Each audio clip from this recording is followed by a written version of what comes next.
Des mots d'écologie en portugais, espagnol et anglais. Pendant une semaine, des jeunes vacanciers s'essayent au vocabulaire thématique. Un stage linguistique organisé par l'association Kawana à Cayenne. 4 000 € ou un billet d'avion. Les jeunes bacheliers de Guadeloupe découvrent les aides auxquelles ils ont droit. Une réunion d'information s'est tenue ce matin à l'hôtel régional de Basse-Terre. Enfin, l'heure de l'éclosion est arrivée pour les tortues marines des plages de Guyane. Le littoral accueille chaque année plus de 5 000 pontes. Quelle conduite adopter pour ne pas être un danger pour les jeunes tortues? Mélodie Mouko de l'association Quata est notre invitée ce soir. Madame, Monsieur, bonsoir. Le député Gabriel Serville ne portera bientôt plus l'écharpe de maire de la commune de Matoury. La règle du non-cumul des mandats exécutifs le contraint à quitter son siège à la municipalité d'ici fin septembre.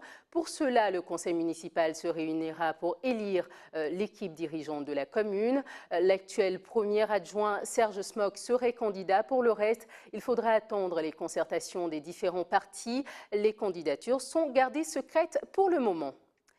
Pour poursuivre ce journal, des vacances studieuses, apprendre une langue étrangère autour des thèmes liés à l'écologie.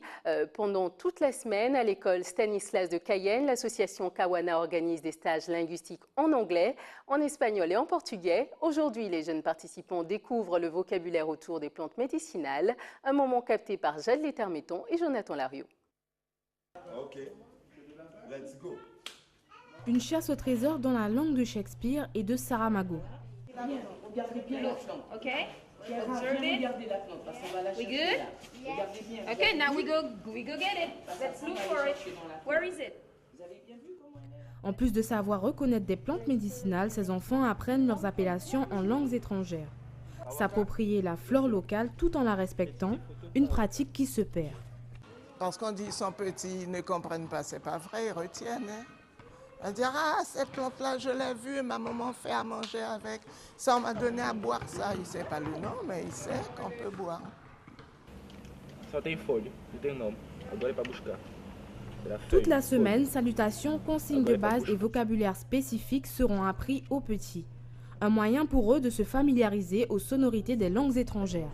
Aujourd'hui, on est quand même dans un monde, comme on dirait, multiculturel, où l'importance des langues est très, très, très importante. Et l'objectif est que justement, eh bien, dès le jeune âge, qu'ils puissent être au moins familiarisés et ouverts sur l'extérieur.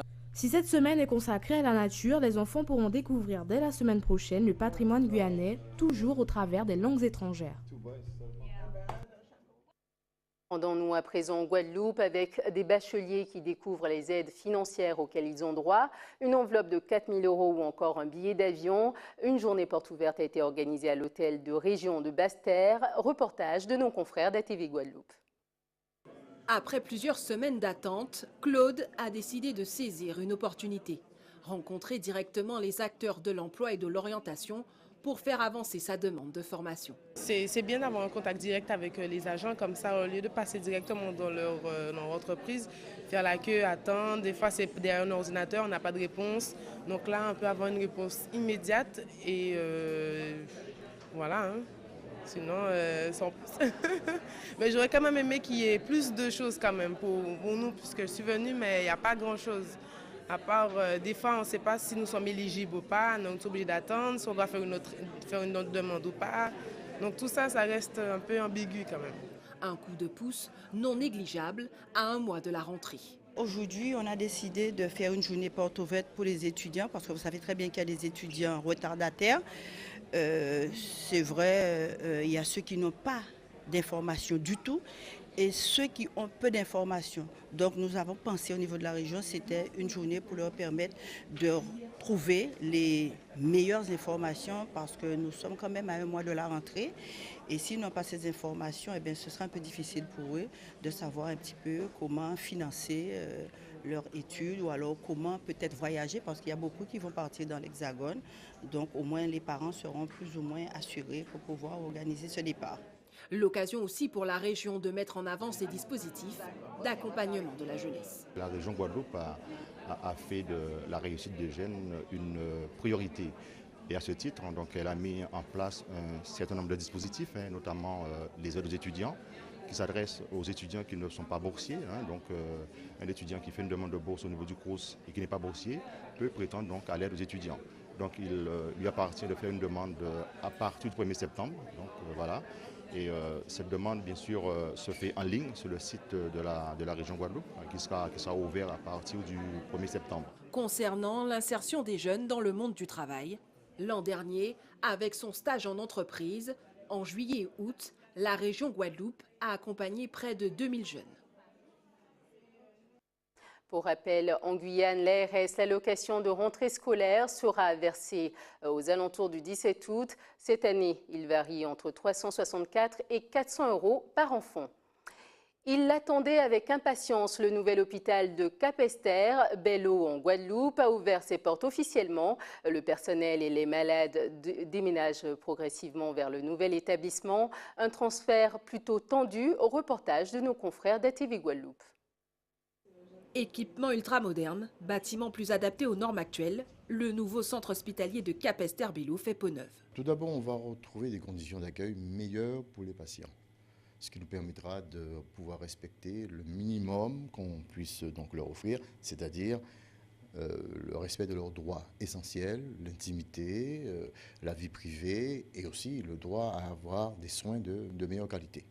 Ensuite, on va retrouver également de meilleures conditions de travail pour les personnels. Donc aujourd'hui, les choses seront mieux parce qu'on a plus d'équipements, on a plus d'espace et voilà, la vie même dans l'établissement sera meilleure entre l'alchimie entre le patient et les personnels. Le centre hospitalier offrira une palette de services, notamment des soins gériatriques. À cela s'ajoute un hôpital de jour ainsi qu'un EHPAD. S'agissant de la partie hospitalière, nous pourrons accueillir 85 patients. Entre donc l'USLD, l'unité de soins de longue durée, les soins de suite, qui sont donc des soins post-médecine ou post-chirurgie, et l'hôpital de jour, nous pourrons donc accueillir, je le disais, 85 patients. Sur le secteur médico-social, où nous avons créé un EHPAD de 102 lits, voilà, nous pourrons accueillir autant de résidents. Les nouveaux locaux vont accueillir 120 personnels, auxquels s'ajouteront 80 agents de plus d'ici la fin de l'année. Une réalité augmentée, mais pas sans difficulté. L'UTS-UGTG a introduit un arrêté auprès du tribunal administratif demandant l'annulation de l'arrêté du maire autorisant l'ouverture de l'établissement, au motif que la commission départementale de sécurité du 9 juin a émis un avis favorable à l'ouverture du centre hospitalier à la suite d'un avis défavorable en date du 13 mai émis par le bureau de contrôle Veritas. Comme je l'ai dit donc au secrétaire général de l'UTS-UGTG, il s'agit surtout de prendre en compte la condition des patients. Voilà. Aujourd'hui, nous avons un hôpital qui est fini, nous avons un arrêté d'ouverture, nous avons des contrôles qui ont été exercés, même s'il y a une différence de vue et d'appréciation entre la commission de sécurité et le bureau de contrôle, il s'avère que les conditions sont totalement respectées en sécurité pour accueillir les patients. Donc, j'ai pris ma décision de déménager et pour permettre, comme je le disais tout à l'heure, que les patients puissent avoir des conditions réellement meilleures d'accueil et de prise en charge. Le nouveau centre hospitalier de Cap-Ester Belle-Eau sera inauguré officiellement le 9 août prochain. Retour en Guyane avec le début de l'émergence des tortues luttes et olivâtres sur les plages guyanaises. La Guyane est l'un des plus importants sites d'éclosion au monde avec 5000 pontes par année. L'association guyanaise d'études et de protection de la nature Quata organise des sorties de découverte dès 6 h du matin. Objectif, apprendre, comprendre et contribuer à la protection du cycle de reproduction des tortues marines. Pour en parler ce soir, Mélodie Mouko, animatrice à Quata. Merci d'avoir accepté notre invitation. Bonsoir. Ma première question, c'est quels sont les dangers pour les jeunes tortues dès qu'elles sortent de l'œuf, les dangers de tout genre justement? Alors donc les œufs éclosent au fond du nid, dans le sable, et donc les premiers dangers pour elles, ça va être les crabes, les courtilières qui sont des petits insectes qui font des galeries dans le sable. Ensuite, une fois qu'elles sortent, qu'elles émergent vraiment de leur nid, donc qu'elles sont à la surface du sable, là effectivement il peut y avoir des oiseaux qui les attrapent. Donc tout ça, ça va être des menaces naturelles. Et on va avoir aussi toutes les menaces dites anthropiques qui sont liées à l'homme. Donc on va avoir les chiens qui se baladent sur la plage, ça peut être des chiens errants ou des chiens divagants qui vont déterrer les nids. Et ça peut être aussi le braconnage fait par les hommes pour les œufs. Alors, ces tortues, quand elles sortent des œufs, est-ce qu'on peut les aider, par exemple, à aller jusqu'à la mer? Que faut-il faire? Quelle est la conduite à tenir? La bonne conduite, effectivement, tout d'abord, les tortues, que ce soit les adultes ou les bébés, sont des animaux protégés. Donc, on n'a pas le droit de les manipuler, ni de les porter ou de les toucher. Donc, comme les adultes, on ne les touche pas, donc on les laisse se débrouiller seuls. On peut, effectivement, ça peut paraître, on a l'impression qu'elles ont un petit peu de mal à sortir du sable, etc. Mais elles le font très très bien, elles prennent un petit peu leur temps parfois. Mais il ne faut pas du tout les aider, il faut les laisser faire parce qu'elles ont besoin de se muscler les nageoires pour aller jusqu'à la mer. Donc, il faut vraiment les laisser aller toutes par elles-mêmes, en fait, jusqu'à l'océan. Alors justement, quelles sont les recommandations de conduite à tenir face à un nid de jeunes tortues quand on les voit sur la plage? Alors, tout d'abord, vous pouvez tout à fait les observer. Vous pouvez vous mettre à une bonne distance de quelques mètres en fait, du nid. Et puis les surveiller, voir si elles ne se perdent pas, effectivement, qu'elles se dirigent bien vers l'océan.